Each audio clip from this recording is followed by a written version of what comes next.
slipper. Take my slipper if you can fit. What's the shoe size? I don't know. If you can't fit, please don't spoil my slipper.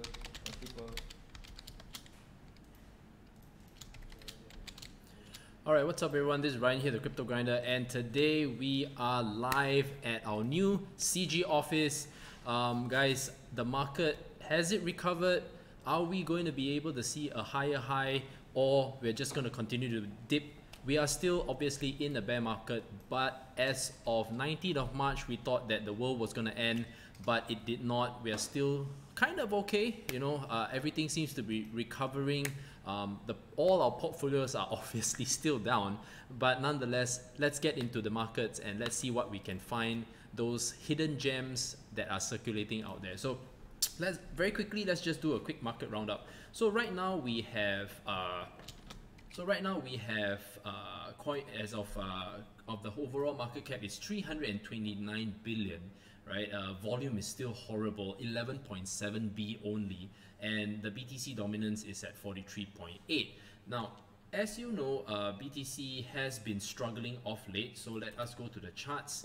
If you look at the charts right now, I would safely say that we are trending between anywhere from the 8,400 to about 9,000.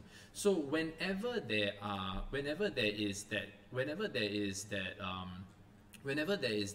range bound of BTC, where BTC, as you can see, is range bound, you are gonna be for sure certain that all the alts will benefit. Now, how can I verify that? Okay, before I go into the BTC, once I address BTC, we'll go into Ethereum now. Ethereum, being the second largest in terms of market cap, let me see whether, yes, it's still the second largest in terms of market cap. Unfortunately for ETH, Ethereum at the moment, we can safely say that a lot of the ICOs are dumping whatever they accumulate during their ICOs. This is the only reason why Ethereum has been coming down.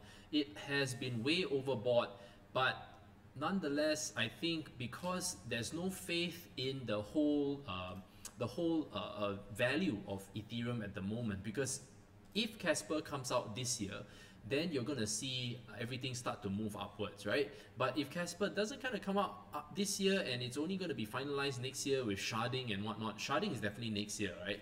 So we are not going to see Ethereum really do very well, because 19th of March was when everything sold down, but everything recovered after the 19th of March, except Ethereum. Okay, so if you go to the charts, right, you can really see it for yourself. Okay, so this was 19th of March, right? So everything started to pump. Okay, let's just look at BTC's. So 19th of March, as you can see, everything kind of at least went back upwards and has sustained a new level. Okay, but you look at Ethereum. Ethereum is still continuing to trend downwards, guys. Okay, that's kind of a bad sign. So what I would like to say is that for those who are holding on to Ethereum, if you had bought around the $300 to $400 mark, I think you're still kind of safe, but you have to look at Ethereum at the long haul. They have a lot of things that they have to fix. For example, right now they're only Solidity. They are not exactly providing much support compared to other unlike other smart contract platforms like Icon, Neo, Quantum, who are providing a lot of support for any debt that is being built on these smart contract platforms. So Ethereum, on the other hand, has been kind of struggling at the moment. And so Ash is saying, don't forget EOS will likely dump all that F on the market, probably use it to buy up some EOS and push the price. That is true, right? EOS had a year-long ICO, and a lot of these ICOs, honestly speaking, they have to hedge into US dollars so that they can pay their developers. Okay, it may not be US dollars specifically, but fiat specifically, because not everyone wants to accept their pay in a particular cryptocurrency these days, right? So this is what's been happening, especially for Ethereum. And if you're wondering why is your Ethereum continuing to go downwards, this is one of those reasons. Okay, right now if we look at Tron of late has what's happening with Tron. Okay, by the end of the month you're gonna have the testnet fully functional. Well, at least it's a testnet. The mainnet will be up in May. So we're gonna see that gradual price recovery. So as you can see from the 19th of March, it went up to a high of more than 225 satoshis, and it ended off around, closed at around 580 satoshis, and then right now there's already starting to have a bit of sell down as of all kind of cryptocurrencies. We are seeing roughly around 47% gain, right? What I kind of did was around the 430 mark, right? Which around the 430 mark, I kind of bought more Tron to double down, right? Because I think Tron does have that value. Okay, I think Tron does have that value. Okay, sorry, you're saying that the sound isn't right. Wait, let me see. Let me check, guys. Let me check. Okay.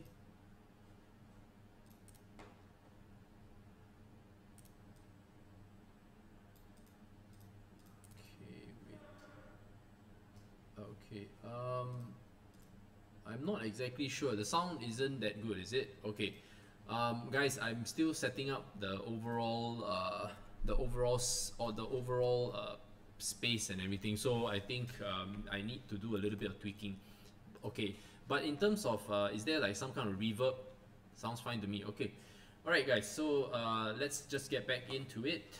All right, so now we have Verge. Verge also has done pretty well. 58% since the recovery from the 19th of March. Okay, and I think overall, oh, sounds like two outputs in at once. Okay. Right, maybe one of the outputs is, but I turned off all the outputs. Okay, wait, let me see. Okay, is it now a single output, guys? Okay, now I think it should be okay because I kind of muted all the outputs except the Rode mic output, so it should be fine right now. All right, so Verge has also been doing pretty well as of late. I think also we have the debut of Storm that appeared on the 12th of March. Not too bad. Okay, and that recovery has been pretty awesome as of late. Now we're looking at Kyber Network. Kyber Network has also recovered. As I went in to Kyber Network at 14,000 satoshis. I kind of sold quite a bit as well. Hi there, John. Nice to see you again. Right? All is well. All is well. Okay. So right now, I think a lot of the altcoins are definitely prospering because we have been oversold on every single level. Now, could I safely say that it's the same for the ICO space? I don't think the ICO space is gonna recover and be as vibrant. There has to be a lot of marketing done in order to push up the prices. Now, there are a few things. Let's just not include the whole fundamental aspect. Let's just talk about ICOs being listed. I think ICOs being listed, there has been a huge issue, especially if you don't have much money or you're not raising enough, right? It's okay that you can claim that you raised enough during your ICO, but it's another thing when you don't get listed. Okay, so listing, you can get listed on the lower volume exchanges. That's a given. Now, what I can say is, I want to put PundiX on the spot here. I personally am invested in PundiX. I think a majority of the group is invested in PundiX. But however, PundiX has not had the best of luck in terms of being listed on a prominent exchange. Currently now, they're only available on 3 exchanges. Coinbean, IDEX, which is a decentralized exchange, which obviously looks way better than Ether Delta. And of course, the last one is Coinnes. All right, that's a Korean exchange. But from a fundamental perspective, there's nothing wrong with PundiX because every day they are shipping out their POS machines, and that is something that I also want to highlight to you guys, that the hype. Okay, the echo is actually coming from the room, guys, from the place. So that's why there's a sort of an echo. It's not that because it's quite a big space. What's up, everyone? Hey, JM. So okay, so with regards to a product, okay, I want to highlight something very important that I recently just realized.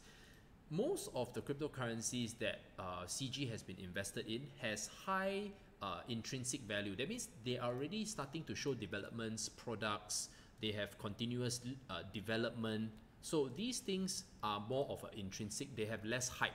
So if you're early on in the stage, let's say you're ICO, all right, let's say you're in ICO, in the ICO stage, the hype factor, right, is the part that kind of gets you the volume.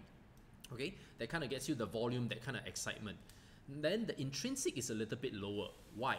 When you raise ICO, one issue is that you're going to have a lot of people buying into the hype, buying into the marketing, right? Because all these ICOs are going through roadshows.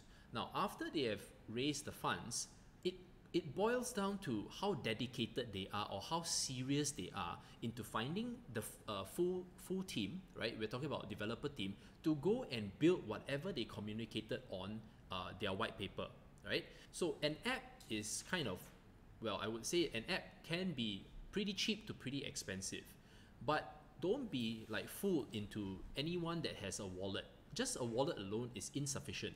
You're talking about a full blockchain infrastructure, and that is they're going to cost into the millions. And depending on which sector you're in, legal work that's involved, it's actually adds up to quite a few million, guys. So what I'm just trying to say is that when you see projects that are, especially the earlier projects, right, you ask yourself, which projects are still relevant today? Okay, which projects are still relevant today? Which projects have continuously updated their community? Now, I think another project that I've always kind of overlooked is Komodo. Komodo has been really on the ball in terms of updating the community. They are working very hard on their DEX, their decentralized exchange. Also, they are also one of those those platforms that have DICO or decentralized ICO, because it's like a starfish, right? How I understand it, it's like a starfish. Meaning that if ever a time that there's anything that's being compromised on the main chain, the sub chain will not be affected. I kind of forgot what was that term that Satinder Grariwal mentioned. So just so you know that there's all these things happening in this space, and when you have a very user-friendly infrastructure and also a team that can support you technically, especially if you're an SME or your enterprise, a corporation or whatnot, wanting to build on a smart contract platform, these are all the OS or the operating systems, right? So that's why this space is going to have a lot of, there's going to be a lot of failures, but there are also going to be those champions. And what I want to say is that the intrinsic value has to go up over time. So for example, Quantum is one of those examples where it's going up over time. As you can see, the speculative value has kind of dropped, right? There's not much speculative value. You're going to see like volume going to be relatively thin overall. The main one that always has volume is always Bitcoin. So if you're a little bit concerned, concerned about how your altcoins are going to be, performing over the next, say, 6 months to 12 months, my advice to you is perhaps you want to reallocate more to Bitcoin, where you can trade more actively, and then 30% will be for investing, because we are all trying to find that next 10x or 100x, but you're not going to see it in the next 6 to 12 months anymore. Just by showing you the chart alone, yeah, sure, we had 30, 40, 50, 60% recovery, but don't forget that we also bought very aggressively last year. So whatever we kind of gained, we kind of gave back to the market. But if you did not sell at a loss, you should be fine. You should be fine. But if you did sell at a loss and you're trying to recoup back, right, you might want to restructure your whole portfolio to be a little bit more on BTC, because BTC always consistently has volume, whereas altcoins are very news driven, come hype driven. So you just look across the board, right? It's all the same. Regardless of how popular whatever cryptocurrency, it's only relevant for a certain period of time. After the whole listing development comes when it's going to be very gradual. So the whole idea is for you to find that cryptocurrency that you can have full faith in, and you can kind of allocate 30% of your investable capital into those cryptocurrencies and stay invested. So this is kind of how I'm approaching my portfolio. I'm going to go heavy into BTC because the bear market is still here, right? When the bear market is still here, I need something that has volume to work with.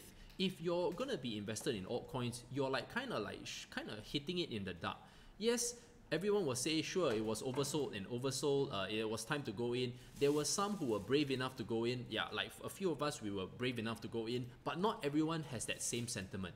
So a lot of the people who decided to go in, they decided to stay at the sidelines, and they didn't go in like at all. Right? They were mostly all staying in fiat, and then once there was some sort of an indicator or price recovery, they started to ease their money back into the market again, which is fine, right? We need some clear signals and indicators. For example, your EMA crossing a certain level before you decide to go in. You know, these are the things that you can look out for. But nonetheless, I think we want to still remain conservative, but not too conservative in this market. All right, so. Alright, so let's just say we are... Okay, so what happened to all the coins you like in your January report? I still like all those coins. If you look at the... Okay, there are some of them that don't have the charts. For example, like Huobi. There's Kyber Network. Kyber Network, I actually just... Oh no, I didn't feature Kyber Network. Okay, there. Kyber Network is still here, guys. Right? I spoke of Quantum, of course. And BTC, Ethereum. Tron was a later development, and I was just wanting to show Verge and Storm, because Verge and Storm is more of a kind of a machine learning kind of platform, where it's a marketplace, right, where you can earn a little bit of Storm tokens along the way. But I think what I'm looking at right now is stuff that can do content creation. Okay, so digital content is important. I'm looking at something like that, right? So if it's music, if it's genuine content creation, or if it's into the gaming, where we're talking about esports, I'm pretty much bullish on these kind of platforms. But these kind of platforms, right, usually need a lot of backing. Okay, you need a lot of endorsements, because if you don't have that existing user base and you create something like that, it's going to be very, very tough. Okay, right. So right now, right, I think most of us are going to be in this space for quite a while, and at the end of the day, we want to always remain cautious when we invest, right? You don't want to go all in. We've always been advising you to invest in what you can afford to lose, right? And if in this space you cannot afford to lose, don't be in this space, all right? So that being said, guys, that is the kind of the overall market roundup for today. Just bear in mind that you are in a space of high volatility, high risk, and 90% of the coins will not be available, will not be available or not be around in the next 2 to 3 years. Leon Fu actually tweeted that whatever he invested in 2014, right? Whatever he invested in 2014, most of those coins are no longer around except Bitcoin, Litecoin, and Ethereum, right? So these are the things that we have to be very cautious on.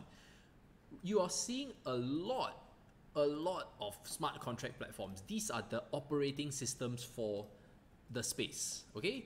So who's going to be the next Windows? Who's going to be the next Linux? Who's going to be the next Mac? Who?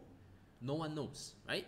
Then comes the application. So now we're looking at the horizontals, and then after eventually they're going to be the verticals. The verticals are the ones that are going to make money. Right now, the smart contract platforms, they are being built so that you can build those verticals. We do not know. There's the exchanges, there's the Steemits, there's the the wallets. All these things are the verticals, guys. We do not know which one's gonna do well, which one's gonna have a strong user base. Nobody knows. So the whole idea right now is to kind of start educating yourself, okay? Start making sure that you're following the right channels, okay? And start making sure that you start understanding what the blockchain technology is all about. So maybe a little bit of what I read recently on the Internet of Money Volume 2 by Andreas Antonopoulos. Actually, this space has 4 foundational parts. 1 is the blockchain technology, 2 is the peer-to-peer network, 3 is the cryptography, and last but not least is the proof of work or the consensus algorithm. These 4 foundational parts make up the whole blockchain space. It's not just blockchain technology, and a lot of all these projects, especially if they are companies that are, you know, they are listcos, they haven't had a lot of revenue coming in because their business is failing, they tend to always want to use the blockchain kind of term. So I think you can agree, especially if you start going to conferences, you would start to see like prominent companies that are existing in the old world trying to get into this space. Now, if they have, now just a quick tip, if the projects have been profitable, if these companies, these listed companies are already profitable in their space, okay, and they decide to blockchain, that's still okay. That means they have money, they really want to invest a little bit of that cash, their war chest that they have built into this space. That's okay.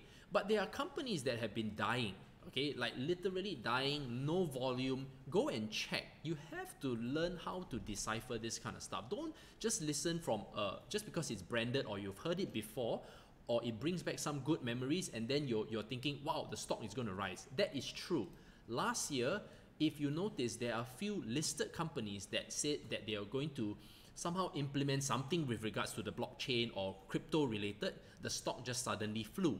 So don't be so naive to think that all listed companies actually have a winning formula when they decide to build in this space. So that is all I wanted to cover today. I hope that you guys enjoyed this video, and of course going forward, just remember that guys, this is not exactly financial advice, and if you are still roaming around, don't have a strong community to talk to, don't forget that we still have the free Telegram group for you guys who are interested to come and join us and talk about anything and everything about crypto, mining, staking, blockchain.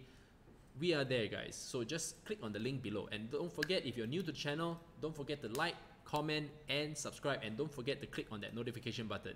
See you guys in the next stream.